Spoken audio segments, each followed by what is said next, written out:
We all know what light is. After all, we see it every day. Or, to be more specific, it helps us see every day.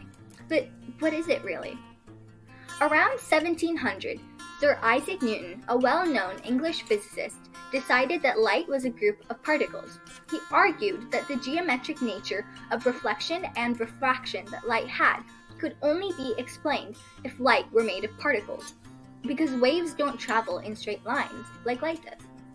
But at the same time as Newton, there were other scholars who thought light might be a wave. Obviously, someone must be wrong here. But are they really? There were several scientists that supported the wave theory. Francesco Maria Grimaldi discovered how light diffracts very similar to waves, and Christian Huygens announced the wave theory to the world and came up with his infamous Huygens principle, which explains how diffraction works. Augustin Jean Fresnel proved light interference mathematically, and later on, Thomas Young calculated the wavelength of light. Convinced that light is a wave? Don't decide just yet. Albert Einstein is the first person who proposed the idea of light being both a particle and a wave. He believed light was a particle, particles we now commonly call photons, and that these photons also had wave-like properties, flowing like waves. He determined that the various properties of light are a result of the behavior of these tiny packets of energy. So how did Einstein figure this out? Aside from the fact that he's a genius, one way was through his research on the photoelectric effect. He applied light to a metal surface and collected data on the electrons flying out of the metal.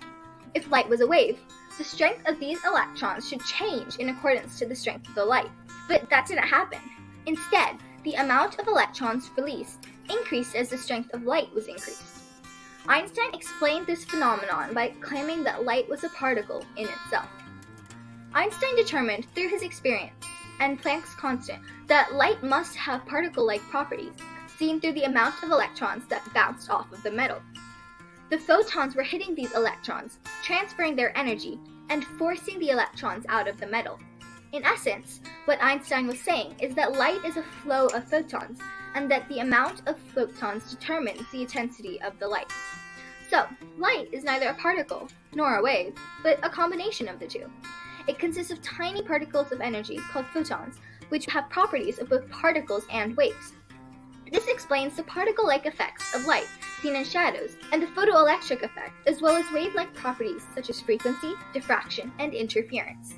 Light and photons satisfies both the corpuscular theory of light being particles and the wave theory of light being a wave. We now call this the wave-particle duality of light.